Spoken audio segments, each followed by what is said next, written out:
વિશ્વના સર્વજીવોનું કલ્યાણ થાવ, મંગળ થાવ એવી સુંદર ભાવનાથી આજના પ્રવચન શરૂઆત કરશું. મંગલમ ભગવાન વીરો, મંગલમ ગૌતમ પ્રભુ, મંગલમ સ્થૂલભદ્રાધ્યાય, જૈન ધર્મોસ્તુ મંગલમ. શિવમસ્તુ સર્વજગતઃ પરહિત નિર્તા ભવન્તુ ભૂતગણા, દોષા પ્રયાન્તુ નાસં સર્વત્ર સુખી ભવતુ. વિશ્વના સર્વજીવોનું મંગળ થાવ, કલ્યાણ થાવ એ જ ભાવના. નવ તત્વ પ્રવચન નંબર 70 નિજરા તત્વ. એના પર આજે આગળ વધતા પહેલા એક સુંદર નાના કથાનકથી આજની શરૂઆત કરશું. એક ગામમાં એક સંત આવ્યા. સંત સુંદર લોકોની ભક્તિ કરાવે, સાચા અર્થમાં સંત હતા, ફકીર હતા. ને ગામના એક ભાઈ ને સંત ઉપર ખૂબ પ્રેમ થઈ ગયો અને સંતની ખૂબ સુંદર સેવા કરવા લાગ્યા. દિવસ રાત સંત સાથે રહે. સંતને કશે બી જરૂર હોય, ખાવા પીવા બધું આ ભાઈ સામે ચાલી દોડીને આપે, બરાબર સેવા કરે. ચાતુર્માસ પતી ગયો. સંત આ ભાઈ પર ખુશ હતા. છેલ્લા દિવસો આયા, જવાનો દિવસ આવ્યો. સંતે નીકળતા પહેલા એ ભાઈને, પોતે સંત હતા, કોઈ ધોતિયા સાથે ચીપિયો બાંધેલો હતો અને ચીપિયાની સાથે એક પથ્થર બાંધેલો હતો. એટલે સંતે પેલા ભાઈને કીધું કે હું તારા પર બહુ ખુશ છું, અને પોતે જે ચીપિયા સાથે પથ્થર બાંધેલો હતો એ પથ્થર ભાઈને આપ્યો કે જા તારું કલ્યાણ થશે. ભાઈ ભોળા હતા, વિચાર કરે છે કે 4 મહિના મેં સેવા કરી અને સંતે આપીને મને પથ્થર આપ્યો. શેખરભાઈ એટલે સંતને કહે છે કે સંત સેવા કરી પણ આ પથ્થર મને. સંત કહે છે ભાઈ આ પથ્થર નથી, આ તારું દર ફીટી જાય એવો પારસમણી છે. કે જો કે છે તને શંકા પડતી હોય તો નજીકથી કોઈ લોખંડની વસ્તુ લઈ આવ. એટલે ભાઈ શોધીને ખીલ્લી લઈ આવ્યા નીતિન. ભાઈ સંતે એ પથ્થર એ ખીલ્લી પર ઘસ્યો અને ખીલ્લી સોનાની થઈ ગઈ. ભાઈ તો રાજી થઈ ગયા, પણ ભાઈને એક મૂંઝવણ થઈ. સંતે કહે છે ગુરુજી તમે મને પથ્થર આપી, મારા પર અનહદ કૃપા તો કરી છે, પરંતુ એક વસ્તુ મારા સમજમાં આવતી નથી. સંત કહે પૂછ. કે આ પથ્થર તમે મને આપ્યો અને મેં ખીલ્લીને ઘસ્યો અને સોનું થઈ ગયું. આ પથ્થર તો તમારે ચીપિયા સાથે કાયમ માટે રહેશે, તો ચીપિયો સોનાનો કેમ ના થયો? નીતિન આ મેં પથ્થર ખાલી ખીલી પર ઘસ્યો ને સોનાનો થઈ ગયો, અને પથ્થર સાથે આ લોખંડનો ચીપિયો વર્ષોથી રહ્યો છે, તો હજુ સુધી ચીપિયો સોનાનો કેમ ના થયો?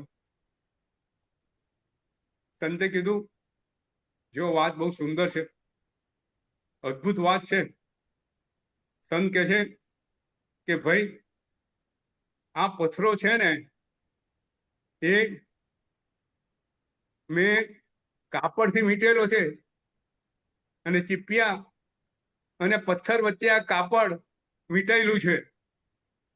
એટલે જ્યાં અત્યાર સુધી આ પથ્થરો આ ચીપિયાને સંપર્ક કર્યો નથી. વચ્ચે કાપડ હોવાથી એક આવરણ આવી ગયેલું છે. એને કારણે આ પારસમણી ચીપિયાને સોનું કરી શકતો નથી. વાત એવી છે. કોઈ કહે છે કે ભગવાનની પૂજા આપણે કરીએ છીએ પણ કશું પ્રાપ્ત થતું કેમ નથી? વાત સિમ્પલ સાદી છે. ભગવાન ની પૂજા તો કરીએ છીએ, સ્પર્શ કરીએ છીએ, પણ આપણા અને ભગવાન વચ્ચે એક આવરણ છે. જ્યાં સુધી આવરણ આ તૂટતું નથી ત્યાં સુધી ભગવાનની કૃપા આપણને પ્રાપ્ત થતી નથી.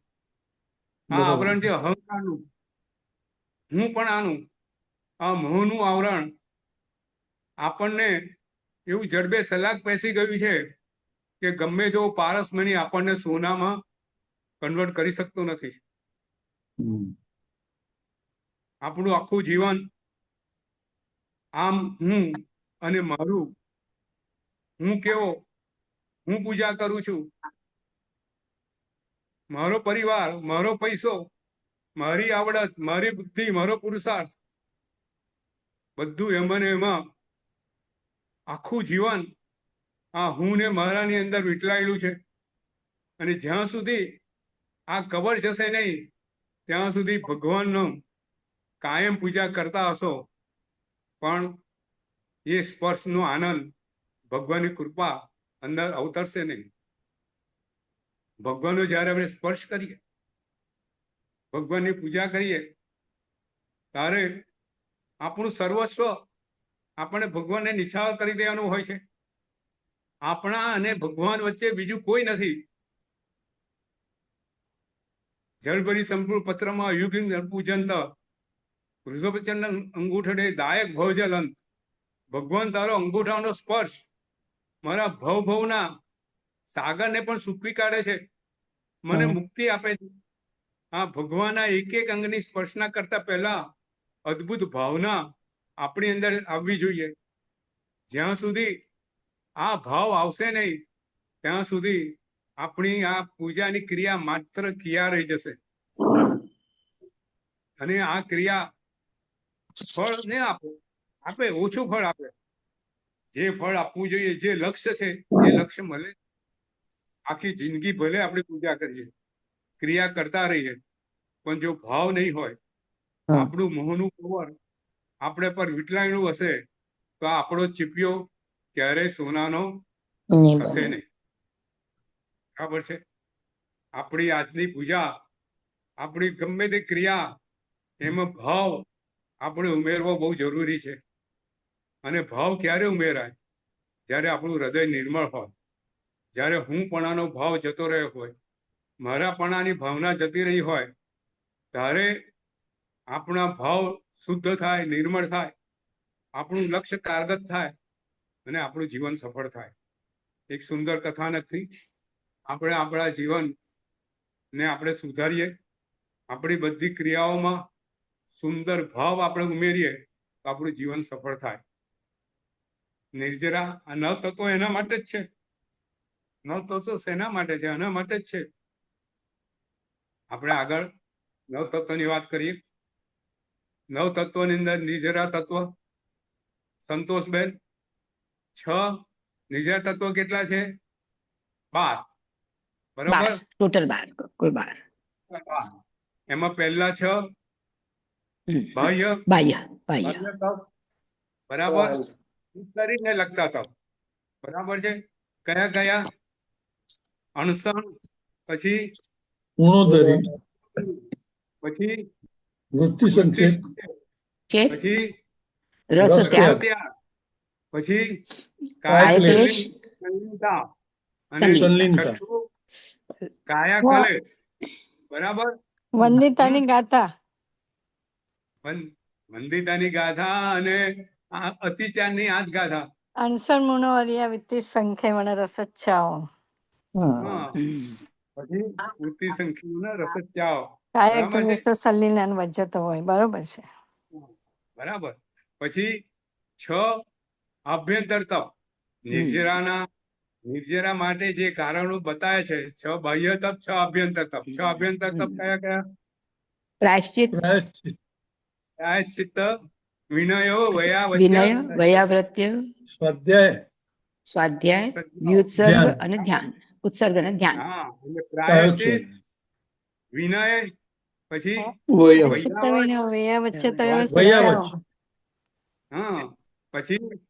ધ્યાન. બરાબર. આપણે 4 સુધી 6 + 4 10 તપની વાત કરી ગયા છે. આજે આપણે ધ્યાનની વાત કરવાની છે. બરાબર? જી ધ્યાનની બહુ સુંદર વાત કરવાની છે. આજે મેડિટેશન, આજે સમાજની અંદર મેડિટેશન વચ્ચે ઘણી જાગૃતિ છે.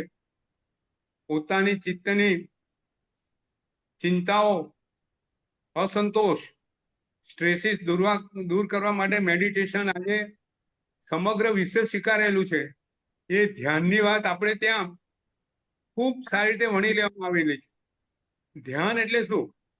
બહુ સાદે સીધીમાં વાત કરીએ કે કોઈ એક પદાર્થ પર આપણી એકાગ્રતા, એક વસ્તુ પર આપણી એકાગ્રતા, એ એકાગ્રતા જો લંબાઈ જાય, એમાં ને એમાં ખોવાઈ જઈએ, એ ધ્યાન. બરોબર છે નીતિન? બરોબર.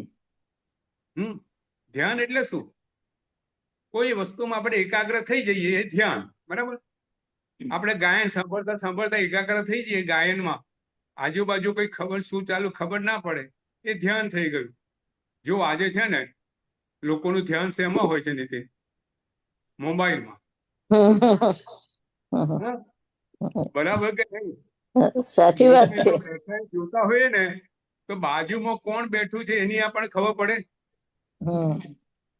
અરે ગાડી ચલાવતા ચલાવતા મોબાઈલ જોતા હોય ને તો આગળ કોઈ આવી જાય તે નથી દેખાતું હોતું. બરોબર. મોબાઈલમાં આપણું એટલું ધ્યાન હોય છે, એટલું ધ્યાન હોય છે. ખબર છે સેલ્ફી લેતા લેતા લોકો મરી જાય છે. હા, ઘણા એક્ઝામ્પલ છે. કેમ?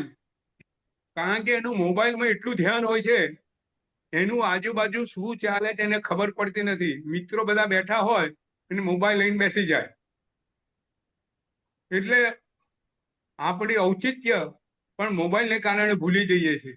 આ થયું ધ્યાન. આ કેવું થયું? અશુભ ધ્યાન. બરાબર? નિજરા તત્વમાં અશુભ ધ્યાનની વાત નથી. નિજરા તત્વમાં કેવા ધ્યાનની વાત છે? શુભ ધ્યાન, શુભ ધ્યાન. ધ્યાનની વાત છે. તો આપણે ત્યાં ધ્યાન શુભ અને અશુભ, આપણે એની વાત કરવી છે આજે.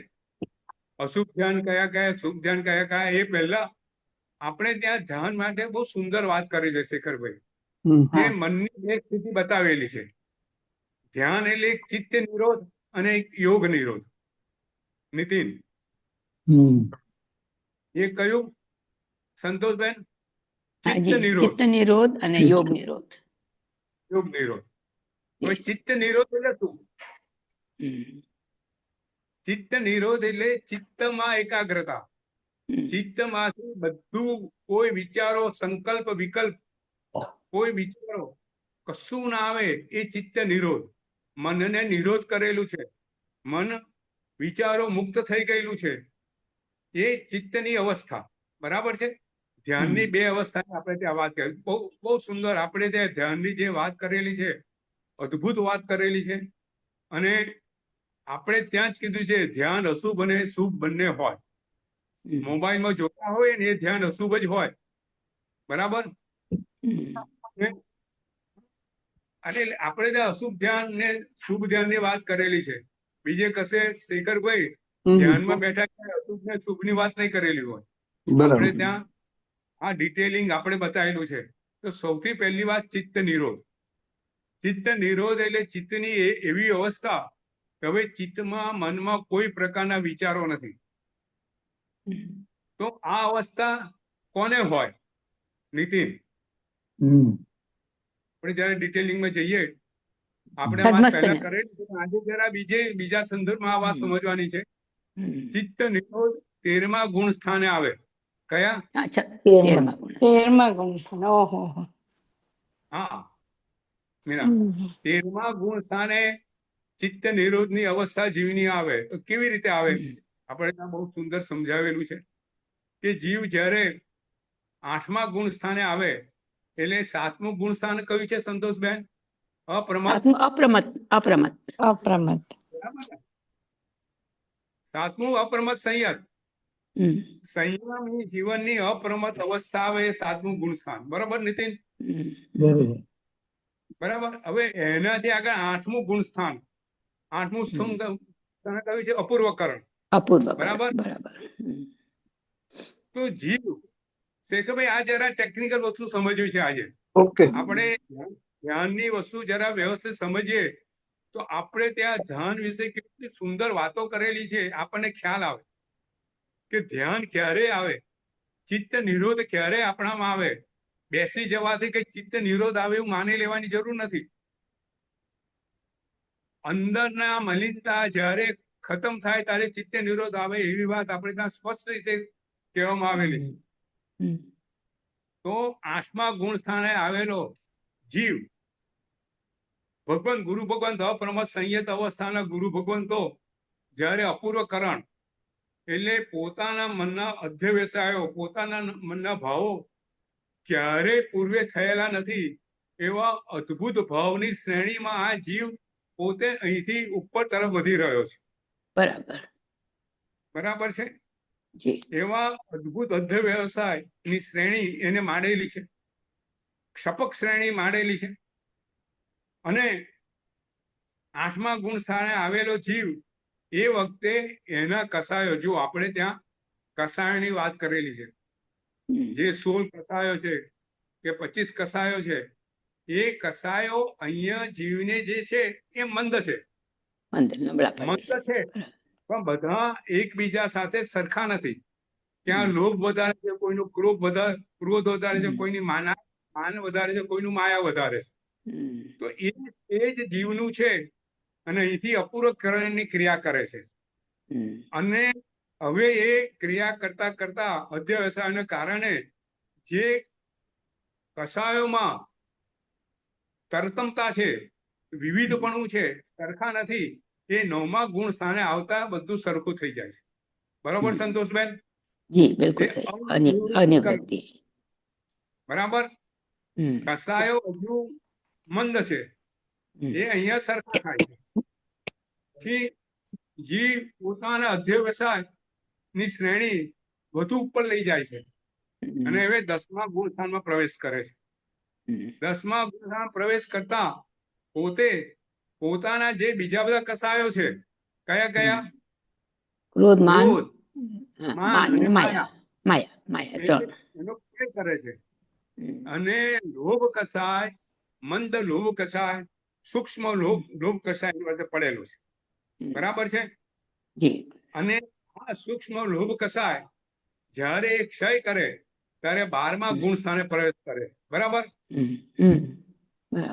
12મા ગુણ સ્થાને પ્રવેશ કરેલો જીવ, જુઓ શેખરભાઈ, હવે એની પાસે કયો કસાય? માયા કસાય બિલકુલ ખરી પડેલો છે. એની પાસે ક્રોધ કસાય બિલકુલ ખરી પડેલો છે. જીવ બિલકુલ સરળ બની ગયો છે. જીવ બિલકુલ નમ્ર બની ગયો છે. એનામાં સહેજ બી અભિમાન નથી. જીવમાં સંતોષ ગુણ પૂરો આવી ગયો છે. એને કોઈ વસ્તુની જરૂર નથી. બરાબર છે. ફક્ત ખાલી સૂક્ષ્મ લોભ કસાય એના પડેલો છે. હવે અહીંયા ભાવ શ્રેણી માંડે છે અને સૂક્ષ્મ લોભ કસાય ખતમ કરે છે. સૂક્ષ્મ લોભ કસાય ખતમ કરતા 12મા ગુણ સ્થાનના જ્યારે અંતમાં પહોંચે છે ત્યારે જીવ 12મો ગુણ સ્થાનક પસાય કરીને 13મા ગુણ સ્થાનકે આવે છે. અને 13મા ગુણ સ્થાનકે આવતા હવે એની પાસે લોભ કસાય ખતમ થઈ ગયો છે. એટલે મોહનીય કર્મ બધું પૂર્ણ થઈ ગયું છે. એની પાસે મોહનીય કર્મનો ક્ષય થઈ ગયો છે. હવે એની પાસે કયા ઘાતી કર્મો? 3 ઘાતી કર્મો રહે છે. કયા કયા? જ્ઞાન, દર્શન અને અંતરાય. અને જીવ 13મા ગુણ સ્થાનકે પ્રવેશ કરતા આ 3 ઘાતી કર્મોનો નાશ કરે છે અને 13મું ગુણ સ્થાને આવે છે અને કેવળ જ્ઞાન પ્રાપ્ત કરે છે. એનો સંપૂર્ણ જ્ઞાનાવર્ણીનો કર્મનો ક્ષય થઈ ગયો છે. સંપૂર્ણ દર્શનાવર્ણીય કર્મ એટલે કેવળ જ્ઞાન, કેવળ દર્શન, અનંત જ્ઞાન, અનંત દર્શન, અનંત ચારિત્ર. બરાબર છે. અને અનંત વીર્ય. આ 4 આત્માના ગુણો અહીંયા પ્રાપ્ત કરે છે. અને મનની દશા કેવી છે? આપણે ચિત્ત નિરોધની વાત કરી રહ્યા છે. હવે કેવલી ભગવંત પાસે દ્રવ્ય મન છે પણ ભાવ મન નથી. એ કોઈ વસ્તુના કેવલી ભગવંત વિચાર ના કરે. મીનાબેન, કેવડી ભગવાન કોઈ વસ્તુના વિચાર ના કરે. હમ. એને પોતાના આત્માની અંદર પોતાના જ્ઞાનમાં વસ્તુ સ્પષ્ટપણે થાય. બરોબર. વિચાર ના કરવો પડે, એને સંકલ્પ વિકલ્પ ના કરવા પડે. હમ. એને એવું ના કરવું પડે કે હું શું બોલીશ, આ બોલીશ તો આ થશે, આ કહીશ તો આ થશે. કોઈ વિચાર ના હોય. વિચાર વગરની અવસ્થા ચિત્ત નિરોધની અવસ્થા. નીતિન, હમ. બરાબર? ચિત્ત નિરોધ ક્યારે આવે? જ્યારે કેમ? આપણા બધા ચારે ચાર ઘાતી કર્મો નાશ પામે. બરાબર. બરોબર? હમ. હમ. ખ્યાલ આવી ગયો વાતનો, સંતોષબેન? જી જી ગુરુજી. એટલે ટૂંકમાં હા. કેવળ જ્ઞાનીને થાય. હમ. હા હા, એ કાયમ માટે. કેવળ જ્ઞાની જે ચિત્ત નિરોધની જે સ્થિતિ છે હમ. એ ત્યાં સુધી પોતે મોક્ષે ગયા ત્યાં સુધી. બરાબર? બરોબર. આદિ અનંત. સંતોષબેન, જી એવી ગુરુજી. સ્થિતિ થઈ. ચિત્ત નિરોધ બિલકુલ યોગ છે હજી, યોગ છે હજી, પણ ચિત્ત નહીં, માનસિક નથી. બરાબર બરાબર. સાદી અનંત. ચિત્તની સ્થિતિ કેવી થઈ? મનની સાદી સ્થિતિ અનંત. સાદી. અનંત. બરાબર? જી. હવે ભગવાન આપણને આગળ શાસ્ત્ર આપણને આગળ કહે છે કોઈ બીજી કેવી છે? એક ચિત્ત યોગ નિરોધ, બીજો યોગ યોગ નિરોધ. નિરોધ. જો અહીંયા અવસ્થા એવી છે, આપણા યોગ કયા કયા છે? ત્રણ: આપણે મન વચન પ્રવૃત્તિ કાયા. મન વચન અને મન કાય. વચન અને કાયા. કાયા. ત્રણે ત્રણ યોગ નિરોધની જે સ્થિતિ છે એ ધ્યાનની ઉચ્ચતમ સ્થિતિ છે, પરમ સ્થિતિ છે, જ્યાં યોગનો બી નિરોધ થઈ ગયો છે, જ્યાં મન વચન અને કાયા એની બધી પ્રવૃત્તિનો નિરોધ થઈ ગયો છે. એ કોઈ પ્રવૃત્તિ રહી નથી. ત્યાં આ જે પરિસ્થિતિ છે, આ જે જીવનું જે સ્ટેટસ છે, આ એ છે જે સ્ટેટ છે, આ યોગ નિરોધ. તો યોગ નિરોધ ક્યારે આવે એ જરા સમજી લઈએ. એ જરા ટેકનિકલ વસ્તુ છે. બરાબર છે? હા, જો કેવલી ભગવંતો પોતે પોતાનું આયુષ્ય જોઈ શકે છે. બરાબર ને? એમને ખબર પડી જશે પોતાનું આયુષ્ય કેટલું છે, ક્યાં સુધીનું છે. હવે જ્યારે પોતાના આયુષ્યમાં અંત મુહૂર્ત બાકી છે, અંત મુહૂર્ત એટલે 48 મિનિટ. 48 મિનિટ નો થોડો સમય ઓછો, એટલો સમય. મધ્યમ અંતર. બરાબર છે? તારે જીવ પોતે આયોજીકરણની ક્રિયા કરે છે. કયું? આયોજિકાકરણ. હા, પહેલા અપૂર્વકરણ હતું, 8મા ગુણસ્થાન. આ 13મા ગુણસ્થાને કયું કયું ક્રિયા કરે છે? આયોજિકાકરણ. આયોજિકાકરણ. હવે આયોજિકાકરણ એ પ્લાનિંગ, આયોજન, પ્લાનિંગ. પોતે અહીંયા પ્લાનિંગ ની ક્રિયા કરે છે જીવ. એ પોતે જુએ છે શેખરભાઈ કે પોતાના આયુષ્ય કર્મની જે સ્થિતિ છે, ભાઈ મારું આયુષ્ય કર્મ હવે અંત મુહૂર્ત નું છે, તો એની સાથે બીજા 3 ઘાતી કર્મ બાકી છે. બરાબર છે? અઘાતી કર્મ કયા કયા? ત્રણ: નામ, ગોત્ર અને વેદની. નામ, વેદની. વેદ. બરાબર છે? નામ, ગોત્ર, વેદ. બરાબર છે? એ જુએ છે કે મારા આયુષ્ય કર્મ સાથે આ બધા કર્મોની સ્થિતિ કેવી છે. જો આ બધા કર્મોની સ્થિતિ સરખી ન હોય, શેખરભાઈ આ ટેકનિકલ વસ્તુ સમજે પૂર્ણિમાબેન.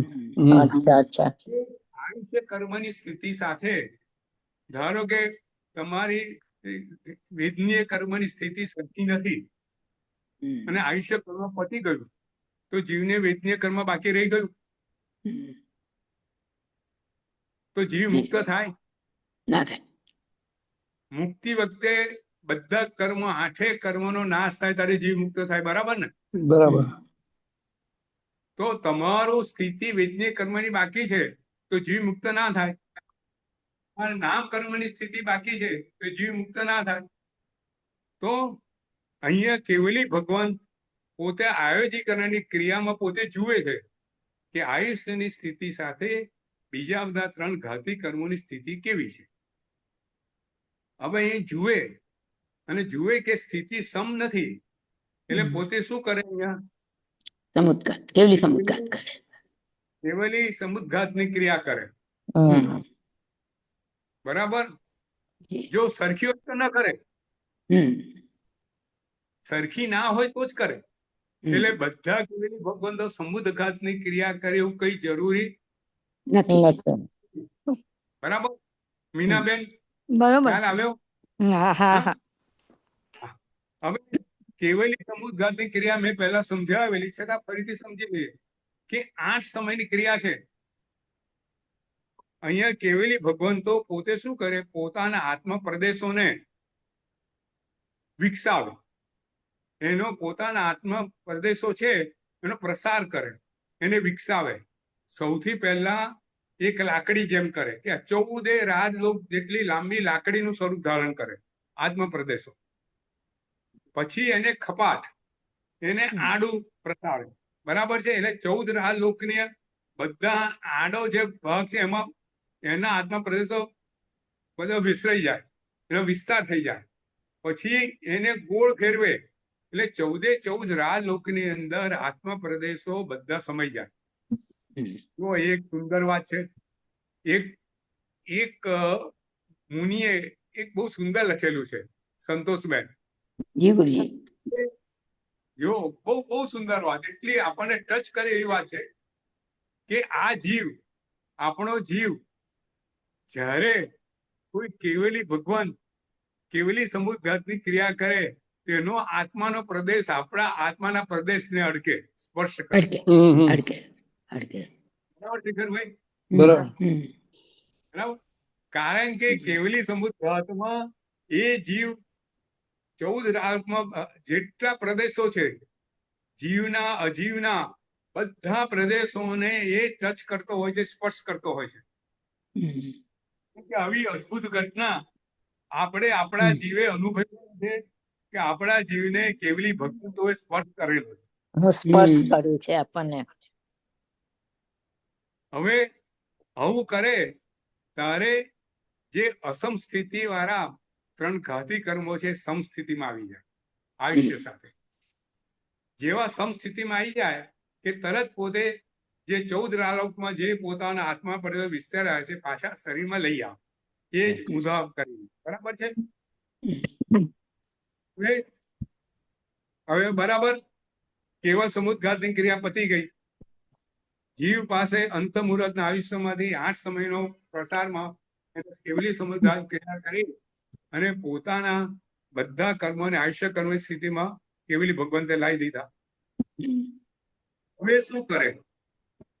હવે યોગ નિરોધ હવે કરશે. જો આ સુંદર વસ્તુ સમજવાની છે અને એટલા માટે સમજવાની છે. હા, એટલે મારે એટલા માટે કહેવાનું કે વિશ્વમાં કોઈ શાસ્ત્રએ આ વાત કરી નથી. શેખરભાઈ, બરાબર. એવી અદ્ભુત વાત ગુરુ ભગવંતોએ આપણને સમજાવેલી છે કે આત્મા ખરેખર શરીરથી અલગ છે. અહીંયા આપણને સમજાય છે. એનું પ્રેક્ટિકલ કેવલી ભગવંતો કરે છે. પોતાના આત્મા પ્રદેશોને શરીરમાંથી બહાર લઈ જાય છે, શરીરમાં પાછા લાવે છે. આ બધું કરે છે અને સમયબદ્ધ કરે છે, પ્લાનિંગથી કરે છે. એવી સુંદર વાત, એવી અદ્ભુત વાત આપણા શાસ્ત્રમાં લખેલી છે. હવે આગળ વધીએ. હવે જીવ શું કરે છે? કેવલી સમુદ્રઘાત કર્યા પછી પોતે યોગ નિરોધની ક્રિયા કરે છે. સંતોષબેન, જી ગુરુજી. અહીંયા જીવ પોતે ધ્યાનની અવસ્થામાં છે. પોતે પોતાના આત્મ પ્રદેશો લઈ પાછા શરીરમાં જીવ આવી ગયેલો છે. પછી પોતે પોતાનું બાદરું જો મન વિચાર મુક્ત છે, સમજો. મનનો નિરોધ થઈ ગયેલો છે. હવે કોનો નિરોધ બાકી છે? યોગમાં શું શું બાકી છે? કાયા અને વચન. અને દ્રવ્ય મન પણ છે ગુરુજી. દ્રવ્ય મન છે પણ નિરોધ થઈ ગયેલો છે મન, એટલે એ ક્રિયા કરવાની જરૂર નથી. બરાબર છે સંતોષ? એટલે પોતે મન તો સ્થિર જ છે. હવે પોતે પોતાના સૌથી પહેલા વચનને સ્થિર કરે છે, બાદર. પછી બાદર કાયાને સ્થિર કરે છે અને શ્વાસોશ્વાસને સ્થિર કરે છે. હવે શ્વાસોશ્વાસ જીવ લેતો નથી. આ સ્થિરતા આવ્યા પછી પોતાના સૂક્ષ્મ વચન, સૂક્ષ્મ કાયા ને સ્થિર કરે છે. અને અહીંયા પોતાની યોગ નિરોધ કરે છે. અહીંયા સંપૂર્ણ કાયા, સંપૂર્ણ વચન, સંપૂર્ણ મનનો નિરોધ થઈ ગયેલો છે. અહીંયા જીવ શૈલેષીકરણની ક્રિયા દ્વારા પોતાના આત્મા પ્રદેશોમાં જે શરીરમાં જે પોલાણ છે એને ભરી દે છે. બરાબર છે. આ શૈલેષીકરણની ક્રિયા જો કેવી સુંદર ડિટેલિંગ ની અંદર આ વસ્તુ સમજાવેલી છે. યોગ નિરોધ, આપણા જીવની બે અવસ્થા કઈ કઈ? ચિત્ત નિરોધ. અને યોગનો સંપૂર્ણ ચિત્ત નિરોધ ક્યારે આવે? 13મા ગુણ સ્થાને કેવલી ભગવંત બન્યા પછી. એક તે ખાલી દ્રવ્ય મન હોય, પછી ભાવ મન ના હોય. યોગ નિરોધ, જીવ મોક્ષે પહોંચવાનો છે એના થોડા સમય પહેલાની ક્રિયા, થોડા સમય પહેલાની ક્રિયા યોગ નિરોધ. અહીંયા પોતાના મન વચન ને કાયા સંપૂર્ણ પ્રવૃત્તિનો નિરોધ, આત્મા પ્રદેશો ને ભેગા કરી પોલાણમાં મૂકી પોતાના શરીરના 1/3 ભાગ જે પોલાણ છે આત્મા પ્રદેશ પૂરી દે છે. અને 2/3 ભાગ જેટલા આત્મા પ્રદેશો છે. અને હવે અહીંયા જીવ ને મોક્ષે જવાનો સમય આવી ગયો છે. અને છેલ્લા કેટલા સમયમાં સંતોષબેન? પાંચ રસ્યો શબ્દ એટલે બોલે છે. એટલા સમયની અંદર જીવ પોતે 1/3 જે પરિસ્થિતિ છે એમાંથી પોતે પોતાના બ્રહ્મરંધ માંથી નીકળી અને સીધો મોક્ષ શિલાએ પહોંચે છે. 14મા ગુણ સ્થાન પહોંચે છે. અહીંયા યોગ નિરોધ સંપૂર્ણ થાય છે. બરાબર. અને અનંત કાળ સુધી યોગ નિરોધમાં જીવ રહે છે. બરોબર. પંકજભાઈ આ સહયોગી કહેવાય કે અયોગી કહેવાય? કેવલી શું? 13મા ગુણ સ્થાને કે સહયોગી? સહયોગી કે અયોગી કેવલી કહેવાય? અયોગી.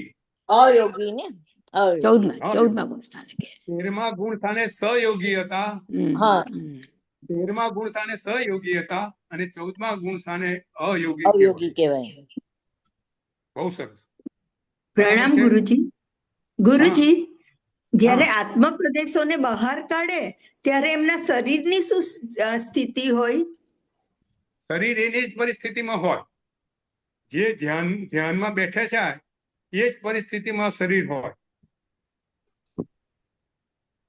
આત્મ પ્રદેશો નીકળી જાય એટલે શરીર તો કઈ જ નહીં હોય ને એમાં.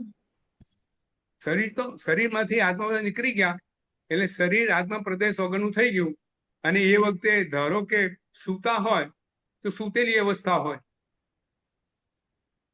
અને આત્મા પ્રદેશો એ જ અવસ્થામાં ઉપર જાય. અને સિદ્ધ શિલા પર એ જ અવસ્થા, સૂતેલી અવસ્થામાં જો આત્મા પ્રદેશો નીકળેલા હોય તો એ અવસ્થામાં ઉપર સિદ્ધ શિલા પર હોય.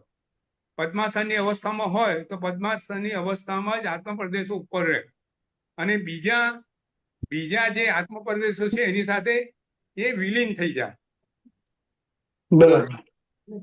પરમાત્મા સાથે વિલીન થઈ જાય. જે બીજા ધર્મોમાં લખે છે ને કે ભાઈ મારે પ્રભુ સાથે મારે વિલીન થઈ જવું છે, પરમાત્મા મને સમાઈ લો, આ પ્રક્રિયા છે. પરમાત્મા માટે સમય જવાની આ પ્રક્રિયા. એક પરમાત્મા, એક આત્મા બીજા આત્મામાં સમાઈ જાય. સિદ્ધ શિલા પર અનંત આત્માઓ છે એકબીજામાં સમાયેલા છે. બરાબર છે. છતાં પોતાની રીતે જેમ એક લાઈટ બીજી લાઈટ પર સમાઈ જાય એવી રીતે. જેમ એક લાઈટ બીજી લાઈટ પર સમાઈ જાય એવી રીતે રૂમમાં. જેમ એક પ્રકાશ બીજા પ્રકાશમાં સમાઈ જાય છે. બહુ સરસ સમજાવ્યું. જેમ એક પ્રકાશ, એક લાઈટ, તમે એક દીવો લાવો, બીજો દીવો લાવો, એ રૂમમાં ત્રીજો દીવો, ચોથો દીવો લાવો, બધા દીવાનો પ્રકાશ એક રૂમમાં સમાઈ જાય એવી રીતે આત્મા પ્રદેશો અહીંયા સમાઈ જાય. બહુ સરસ. બરાબર છે. હવે આપણે ત્યાં આ વાત સમજી ગયા ને? તો યોગ શાસ્ત્રમાં ચિત્ત નિરોધની માટે બહુ સુંદર વાત લખેલી છે. ચિત્તની 4 અવસ્થા છે. આપણે ધ્યાન પર આજે જરા સુંદર આગળ જવું છે. ચિત્તની 4 અવસ્થા બતાવી છે યોગ શાસ્ત્રમાં. કઈ કઈ છે? સૌથી પહેલા વિક્ષિપ્ત અવસ્થા. 4 અવસ્થાઓ છે. પછી યાતાયાત, પછી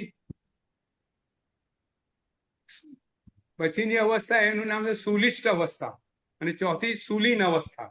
યોગ શાસ્ત્રમાં 4 ચિત્તની અવસ્થા બતાવેલી છે. તો સૌથી પહેલા કઈ છે? વિક્ષિપ્ત અવસ્થા. વિક્ષિપ્ત અવસ્થા એટલે શું? જરા સમજવાનો પ્રયત્ન કરીએ. આપણે સમજીએ કે આપણે ચિત્તની અવસ્થા આપણી કેવી છે, ક્યાં સુધી છે. આપણે ચિત્ત નિરોધમાં ક્યાં આપણું સ્ટેજ શું છે શેખરભાઈ, આપણે સમજવાનો પ્રયત્ન કરીએ અહીંયા. તો વિક્ષિપ્ત અવસ્થા એટલે કે તમે કોઈ વસ્તુમાં ધ્યાનમાં બેઠા છો અને એમાંથી એકમાંથી બીજો, ત્રીજો, ચોથો, પાંચમો વિચાર આયા જ કરે એકમાં બીજા જતા. દાખલા તરીકે સમજાવો, તમે આદિનાથ ભગવાનની ચિત્તમાં ધ્યાન ધર્યું છે કે શત્રુંજય ભગવાન આદિનાથ ભગવાનનું ચિત્તમાં ધ્યાન ધર્યું. તમે ધ્યાનમાં બેઠા, આદિનાથ ભગવાન નજર સમક્ષ આયા, એક ક્ષણ એમાં ધ્યાન રહ્યું, ભાઈ વિચાર તરત તમારો વિચાર આદિનાથ ભગવાન જોતા જોતા કેટલી સુંદર મૂર્તિ છે, આ દેરાસર કેટલું સુંદર છે, આ પૂજારીઓ કેટલું સુંદર દેરાસર રાખે છે. મનના વિચારો ચાલે છે. આદિનાથ ભગવાન બાજુ પર રહી ગયા છે. સમજો નીતિન, આદિનાથ ભગવાન બાજુ પર રહી ગયા છે. મનના વિચારોનો ઘોડો દોડે છે. આ પૂજારીને કોઈ પગાર આપે છે કે નથી આપતો? પૂજારી કેવા કપડા પહેરે છે? પૂજારીઓ તો આમ કરવું જોઈએ. આનંદજી કલ્યાણજીની પેઢી શું ધ્યાન રાખે છે? નીચે જઈને આનંદજી કલ્યાણજી પેઢીની વાત કરીશું. નીચે જઈ તો ત્યાં પેલો શેરડીના રસ વાળો સારું બનાવે છે, શેરડીનો રસ. મારું નીચે ઉતરી અને શેરડીનો. હવે આ કેવી અવસ્થા થઈ શેખરભાઈ? ધ્યાન ક્યાંથી ચાલુ કર્યું હતું સંતોષબેન? વિક્ષેપ અવસ્થા. હા, આ વિક્ષિપ્ત અવસ્થા. આપણે ધ્યાન આદિનાથ ભગવાન થી ચાલુ કર્યું ને પહોંચ્યા ક્યાં? તલેટી પહોંચી શેરડીના રસમાં. આડાવડા રસ્તે પહોંચી ગયા, વિક્ષેપ કર્યો. હા, વિક્ષેપ કર્યો. આ મનની વિક્ષેપ દશા. એટલે આવી દશા આપણે માળા ગણતા હોઈએ તો એ થાય છે. આવી દશા ના થાય.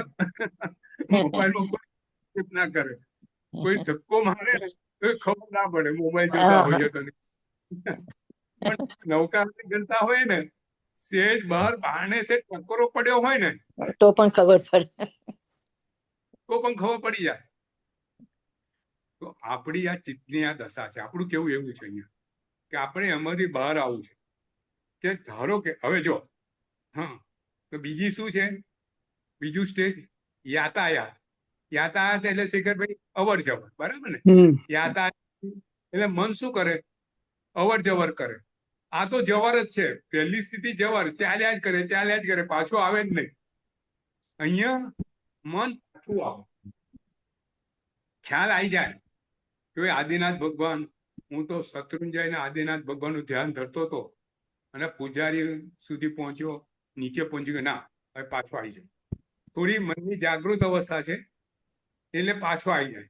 પાછા આદિનાથ ભગવાનમાં, પાછો નૌકાર રાણીમાં ધ્યાન કરે, પાછો નૌકાર પર આવે, પાછો નૌકાર પર આવતા આવતા થોડો સમય એમાં રહે કે કશું યાદ આવે મનને. હા, અને મન પાછું એ તરફ દોડે. આ કઈ અવસ્થા થઈ? યાતાયાત. પ્રોગ્રેસ છે. આપણે કદાચ આ દશામાં હોઈશું ખબર નહીં. ઇન્ડિવિજ્યુઅલી પોતાની દશા કઈ આપણે પોતાને જોવાની કે પોતે વિક્ષિપ્ત દશા પર છે કે યાતાયાત પર છે. જો આ બધું તમે જેમ પ્રયત્ન કરો ને તેમ તેમ સુધરતું જાય. એટલે આ સુધારવા માટે સૌથી પહેલી વસ્તુ એ છે કે તમારે સૌથી પહેલી વાત, તમારા મનની અંદર જે સંસાર પ્રત્યેનો જે આસક્તિ ભાવ છે, જેમ જેમ ઓછા કરતા જાઓ તેમ તેમ તમારું મન નિર્બળ બનતું જાય અને એ તરફ જે યાતાયાતની પરિસ્થિતિ છે એમાં સુધારો થતો જાય. બરાબર છે? આપણે ત્યાં ફક્ત ધ્યાનમાં બેસા જ સુધારો ના થાય. આપણે આપણા જીવનમાં સુધારો કરવો પડે, આપણા આચારોમાં સુધારો કરવો પડે, આપણા મનની સ્થિતિમાં સુધારો કરવો પડે. જેમ જેમ સુધારો કરતા જાઓ તેમ તેમ મનની સ્થિતિ બદલાતી જાય. એટલે યાતાયાતમાં સુધારો થતો જાય. વિક્ષિપ્તમાંથી યાતાયાત પર આવીએ અને યાતાયાત પરથી સંલિષ્ટ, ત્રીજી પરિસ્થિતિ, ત્રીજી મનની સ્થિતિ સંલિષ્ટ. એટલે અહીંયા મન કેવો છે? મન એમાં સ્થિર છે. મન નવકાર મંત્રમાં લાંબો સમય સ્થિર રહી શકે છે, આ સ્થિર પરિસ્થિતિ. અને પછી છેલ્લી છે સુલીન અવસ્થા. સુલીન થઈ જાય. શેમાં લીન થઈ જાય? પોતે જે ગણે છે એમાંથી ગણતા ગણતા ધ્યાનની અવસ્થા આવી જાય, જીવ પોતાનામાં લીન થઈ જાય, સમાધિ અવસ્થા આવી જાય. બરાબર છે? ચિત્ત નિરોધની શ્રેષ્ઠ પરિસ્થિતિમાં આવી જાય. હવે મન ક્યાંય આગુ પાછું થઈ શકે નહીં. મન હવે આપણે ત્યાં બહુ સુંદર વાત કરેલી છે શેખરભાઈ. જીવ છદ્મસ્થ અવસ્થામાં હોય ત્યારે આ અવસ્થા કેટલો સમય રહે સંતોષબેન? એક અંતમુહૂર્ત ધ્યાનની અવસ્થા, એક જ વિષયમાં એકાગ્રતા એક અંતમુહૂર્ત સુધી રહે. અને કેવલી ભગવાનની ક્યાં સુધી રહે?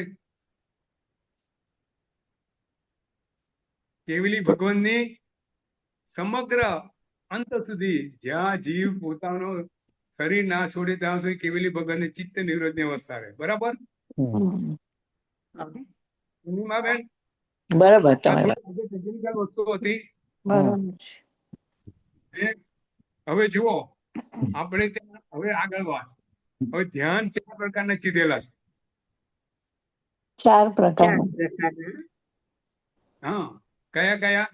અંતર્ધ્યાન, આંતરધ્યાન, ધ્યાન, રૌદ્ર ધ્યાન, ધર્મ ધ્યાન ને શુક્લ ધ્યાન, શુક્ર ધ્યાન, શુક્લ શુક્ર ધ્યાન. ધ્યાન. આ બધાને ખબર છે. આર્ત ધ્યાનના કયા 4 પ્રકાર?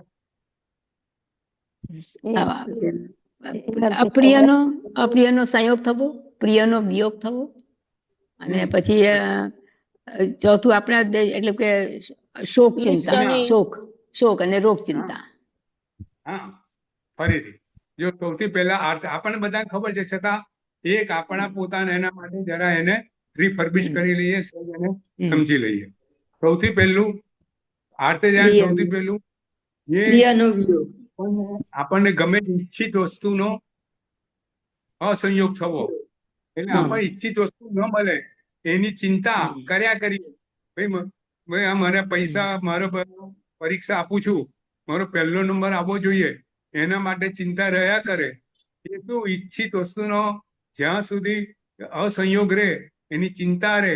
એ પછી અનિચ્છીય વસ્તુ હોય એ જીવનમાં આવી જાય એને દૂર કરવાની ચિંતા. બરાબર? શરીરમાં રોગ આવી ગયો એને દૂર કરવાની, શરીર મન આખો દિવસ એમાં લાગેલું હોય. આ ડોક્ટર મળે, પેલા ડોક્ટર મળે, વૈદ્યોને મળે, અને આખો દિવસ એનો એમને જાય. એ આર્ત ધ્યાન થયું. બરાબર? કેટલાને રોગ થાય, ડોક્ટર મળી આવે, દવા લઈ લે, એમાંથી મુક્ત હોય. મનને રોગનું ઘર ના થવા દે. એમાં ભલે રોગ હોય પણ રોગને મન સુધી ના લાવે. પણ કેટલાક લોકો શું છે, રોગ એના મનમાં ચડી જાય. શેખરભાઈ બને છે ને એવું. અમારા એક મિત્ર છે, હા, હમણાં જેવો કેસ બનેલો છે કે ભાઈ ઘરમાં બેઠા હતા, સવારે ઉઠ્યા અને અચાનક એમને બ્રેન સ્ટ્રોક થયો. બ્રેન સ્ટ્રોક તો આવી ગયો. તરત એને દવાખાને લઈ ગયા, એની ટ્રીટમેન્ટ કરી, સારું થઈ ગયું.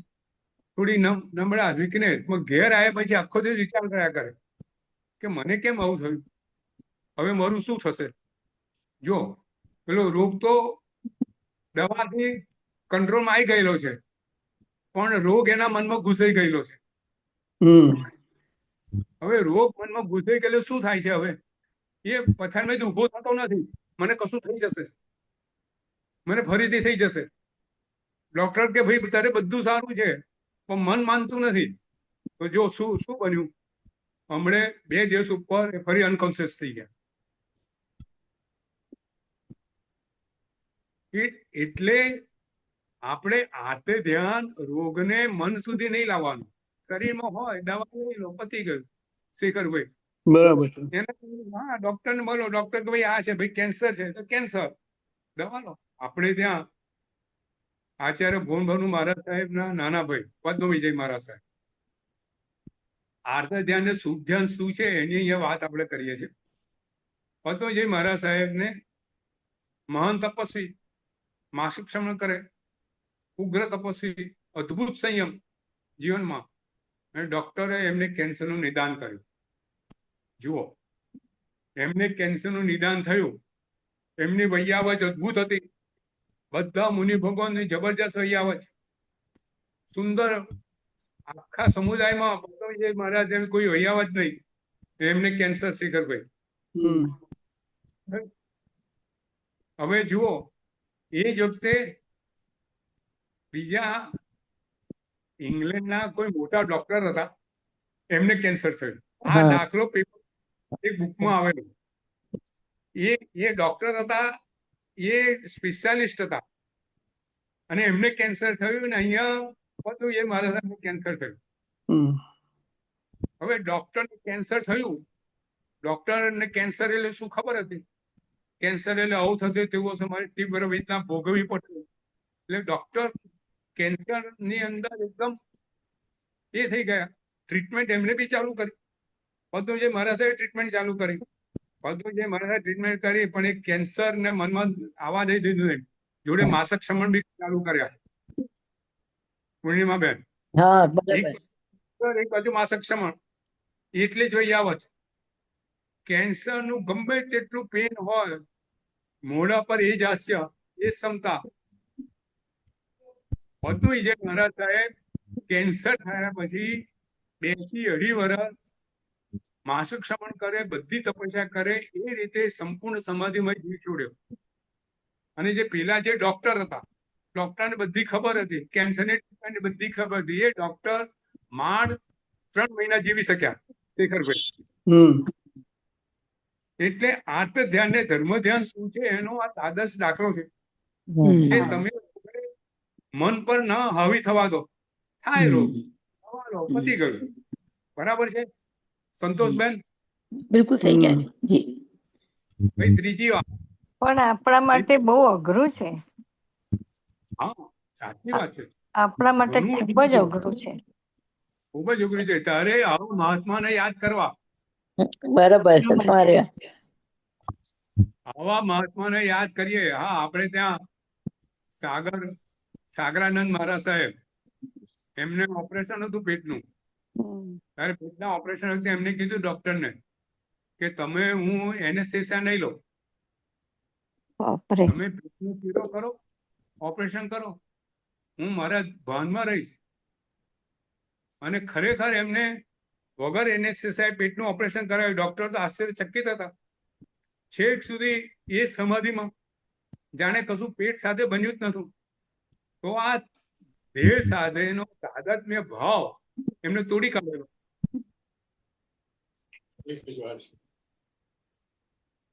તો આપણને આપણા શરીરમાં દુઃખ પડે, રોગ આવે, જો રોગની ચિંતા, એ ત્રીજું આર્ત ધ્યાન છે.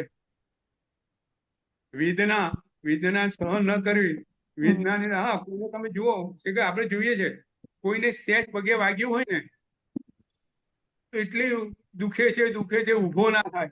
પેલું નાનું બાળકને સહેજ પગે વાગ્યું હોય ને તો ઊભું થાય, રડે, બહુ જ રડે. આપણને ખબર છે ભાઈ કશું નથી, મટી જશે. બરાબર છે? કોઈ મોટા એવા હોય તો આર્ત ધ્યાન થયું. અને એનાથી પછી આગળ પોતાના ભોગ માટેનું ધ્યાન. ભાઈ આજે તો મારે આજે પિક્ચર જો, આજે આ હોટલમાં જમવા જવું છે, આજે પેલી હોટલમાં જમવા જવું છે, આજે આ ખરીદી કરવી છે. આખો દિવસ ભોગના સાધનો પાછળ જેનું મન લાગેલી હોય, આર્ત ધ્યાન. એ આર્ત ધ્યાનના 4 પ્રકાર.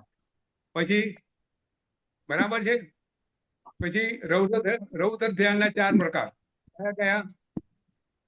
જેને પોતાની ઈચ્છિત વસ્તુ મેળવવા માટે કે અનિચ્છીય વસ્તુ કાઢવા માટે પોતે હિંસાનો આશ્રય લે. જો રૌદ્ર ધ્યાનની વાત કરીએ છીએ, એ હિંસાનો આશ્રય લે. આખો દિવસ મનો વિચાર હોય.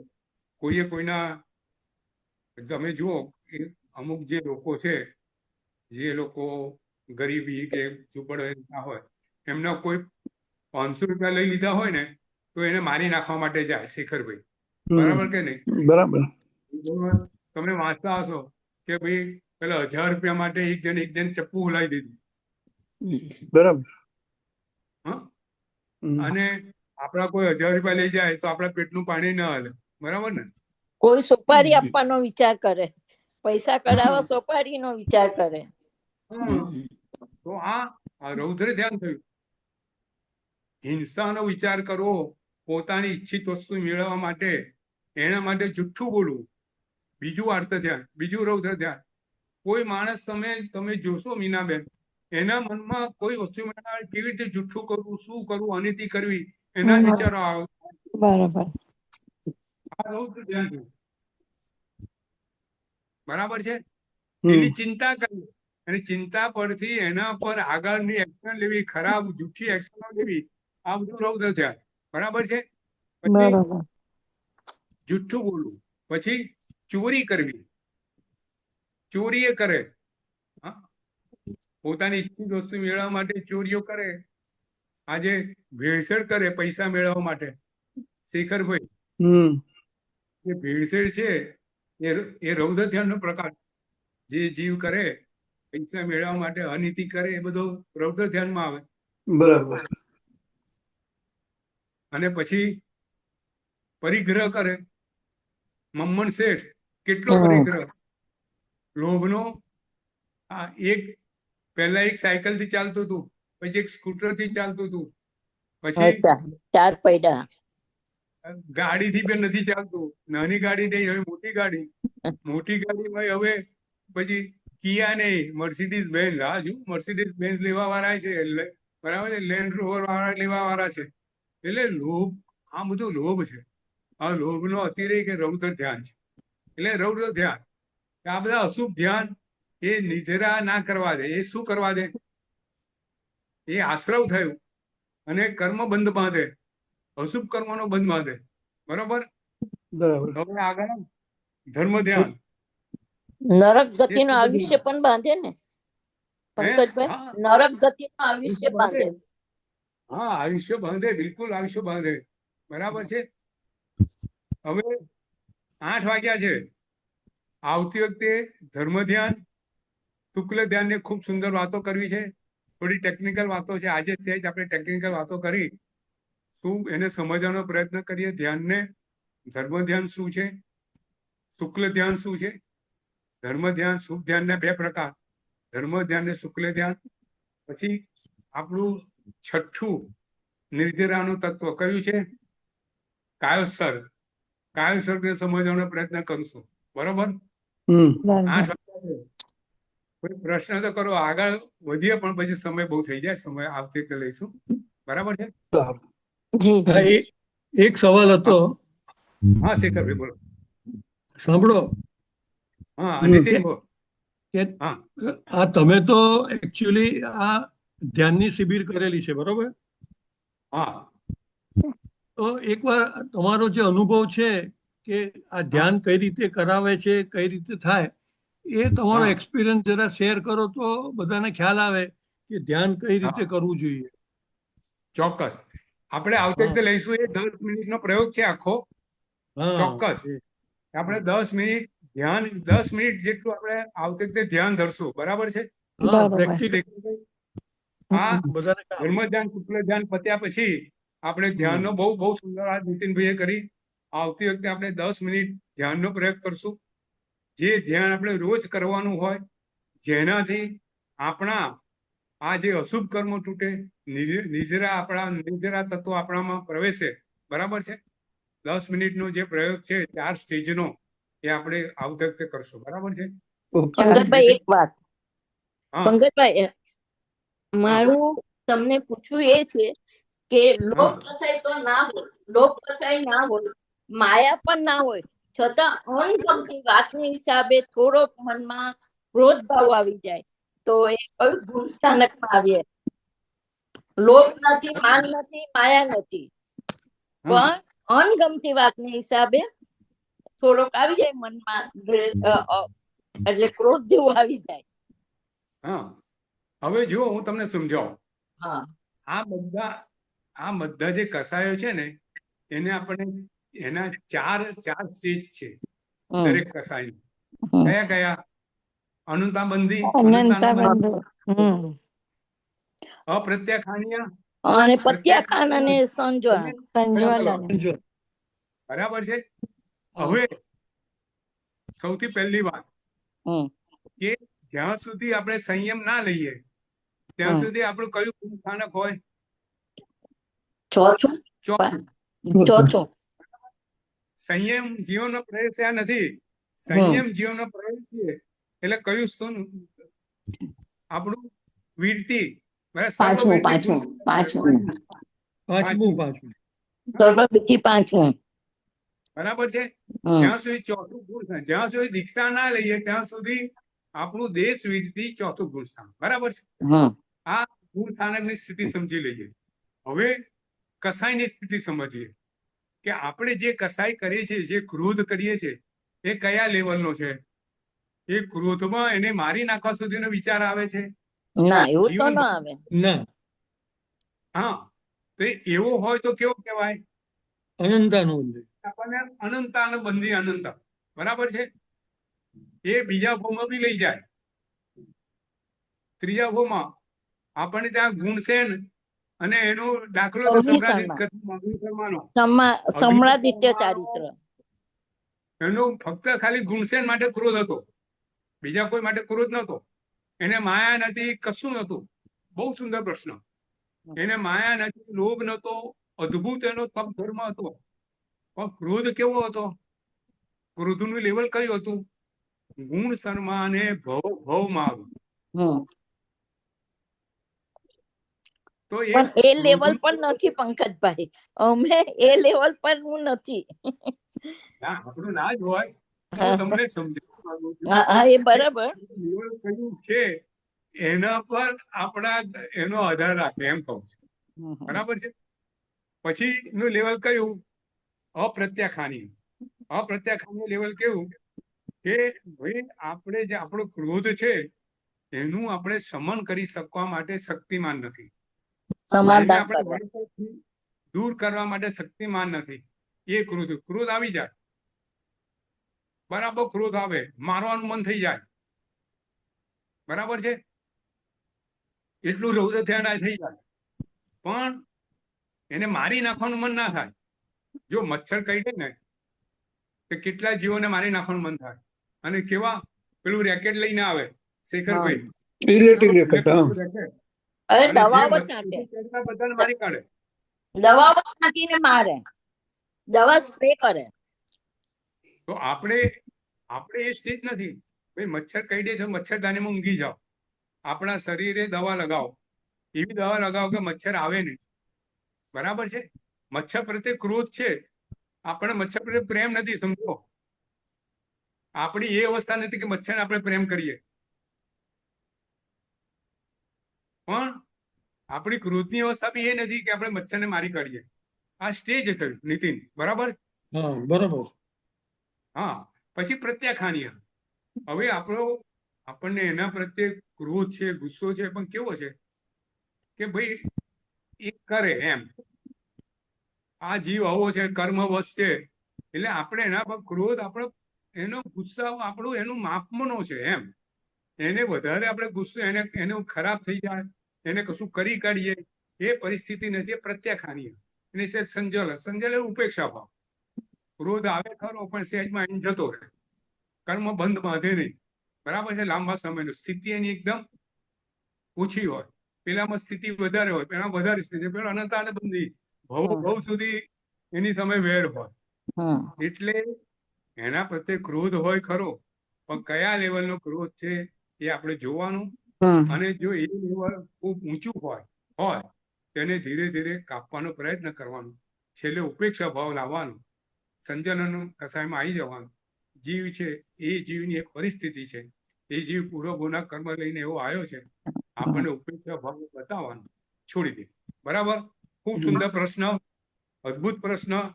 આપણે ખરેખર બહુ સુંદર. અગમતી વાતોના હિસાબે આપણને મનમાં એ થઈ જાય કે આ આવું છે. લોભ માયા તો ના હોય પણ શું આપણી વાતો કરે છે, મને ગુસ્સો આવે. આપણે મનની બહાર આવી જાવ, સેજનો બહાર આવી જાવ. ભાઈ હવે છે, હવે એ જો એવા પ્રકારના છે એવું લઈને આવ્યા છે, તો આપણો મનનો સમતા ભાવ ધીરે ધીરે ડેવલપ થશે.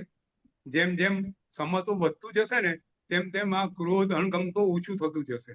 આ મનની સ્થિતિ છે. અને માનવ ભાવ એના માટે જ મળ્યો છે. કર્મને દૂર કરવા. હા, પણ ના પણ આપણા સૌથી મનના દોષોને દૂર કરવા, હા, કર્મના બરાબર. મનના પણ દોષો દૂર સૌથી કરવા. પણ હા સૌથી ખતરનાક છે ને અહંકાર. એ નથી જતું. અહંકાર, હા મારું મારું. હા, હું ને મારું. હા, એ જ ખતરનાક છે. એ હા, એ ઓછું અહંકાર થવું છે. જોઈએ. એટલે સૌથી છેલ્લો લોભ કસાય છે ને. હા. લોભ, મારું મારું મારું, હું ને મારું. એવું તો નથી. આ જીવનું સંસાર ભ્રમણ છે શેખરભાઈ, હું ને મારાથી જ થયું છે. બરોબર, હું ને મારું નીકળી જાય એ દિવસે આપણો સંસાર ભ્રમણ કપાઈ જશે. ધ્યાન એ જ છે ને, હું ને મારામાંથી બહાર આવવું એ ધ્યાન છે. આર્ત ધ્યાન રૌદ્ર ધ્યાન શું છે? હું ને મારું. તમે કોઈ બી ધ્યાન આર્ત ધ્યાન મૂકો એ હું પર હશે અને રૌદ્ર ધ્યાન મારા પર હશે. બરાબર. ખૂબ સરસ સમજાવ્યું. હા, સારું સારું, ખૂબ ખૂબ ખૂબ સુંદર. અનુમોદન. સરસ, બહુ જ સરસ. શાસ્ત્રોની વાતો એટલી સુંદર છે, આપણને હમ બહુ મન થાય. એવી અદ્ભુત વાતો ભગવાને આપણા માટે કહેલી છે. ખરેખર મને થાય શેખરભાઈ, આપણું કોઈ પુણ્ય છે પૂર્વભાવમાં, કોઈ પ્રભુની કૃપા આપણા પર લાગી ગઈ હશે. બરાબર. એ આવું સાચું. નહીં તો આ શાસન મળે નહીં આપણને. હા, શીખવા મળે છે, સાંભળવાનું મન થાય છે. સાચી વાત છે. બહુ સાચું. પ્રભુને ગુરુ કૃપા વગર કશું નથી મળતું. સાચી વાત છે. પ્રભુ અને ગુરુ કૃપા જોઈએ આપણા પર. હા, પ્રભુ પ્રભુ કૃપાએ આપણને ગુરુ મળે. હા, અને ગુરુ ગુરુ કૃપા આપણને ધર્મ માર્ગે લઈ જાય. હા, બરાબર છે. બરાબર. પ્રભુ કૃપા ધર્મ આપે અને ગુરુ ધર્મ માર્ગે લઈ જાય. બરાબર છે. બરાબર. સંતોષબેન, સંતોષબેન, હા, સંતોષબેન, બોલીએ. હા, બોલીએ. તમે સેલવાસ રહો છો ને? ના ના, હું તો ના, રાજસ્થાનમાં રહું છું. ઇન્દિરાબેન રહે છે સેલવાસમાં. અચ્છા, અચ્છા. ઇન્દિરાબેન સેલવાસ રહે. ઇન્દિરાબેન રહે છે. અમે સેલવાસ આવી ગયા છીએ. એમ? ઇન્દિરાબેન થી વાત કરો. ઇન્દિરાબેન સેલવાસમાં હા રહે છે. હા હા, પ્રણામ પ્રણામ પ્રણામ. પ્રણામ ક્યારે આવ્યા? ઇન્દિરાબેન. ઉલ્લેન પ્રણામ હોટલ પ્રણામ. વાળા, ઉલ્લેન હોટલ વાળા અનિલભાઈ અને ઉમંગભાઈ. કોણ કોણ? ઉલ્લેન હોટલ છે ને તમારે? હા હા હા હા અનિલભાઈ ને ઉજ્જવલભાઈ. હા, ઉજેશભાઈ. હા હા. ઉજેશભાઈ. હા. અમે ત્યાં એ લોકોની ધજા હતી ત્યારે આવ્યા હતા. પેટ્રોલ પંપ ની બાજુમાં દેરાસર છે ત્યાં. અચ્છા, હમણાં? ને 10 વર્ષ ઉપર થઈ ગયા અને એમના ઓકે. ફાધર એક્સપાયર થઈ ગયા ને. હા હા હા હા, એ ઓળખીએ. માંગીલાલભાઈ. મંગીલાલજી. હા, ને હા, તારે દાદરનગર માં ઉદ્યાન તપની આરાધના હતી અને અચ્છા. પાણા જ એક્સપાયર થઈ ગયા. હા હા હા ઉદ્યાન તપ પત્યા પછી. હા જી, હા જી, હા. ચાલો આપણે બરાબર. નૌકા ગણીને પ્રવચનની સમાપ્તિ કરીએ. પૂર્ણિમાબેન. હા. જી. નમો અરિહંતાણમ, નમો સિદ્ધાણમ, નમો ઐરાણમ, નમો વજ્જાયાણમ, નમો લોએ સબ્બસાહુણમ, એસો પંચ નમુકારમ, સર્વભાવ પ્રણાસનમ, મંગલાનંદ ચ સબ્બેસિમ પરમમ હોય મંગલમ. જીન આજ્ઞા વિરુદ્ધ જે કંઈ બોલાયું તે સુધી વચન કહે મિચ્છામી દુક્કડમ. પૂર્વોને ખૂબ પ્રણામ. ખૂબ અનુમોદન પંકજભાઈ. પ્રણામ.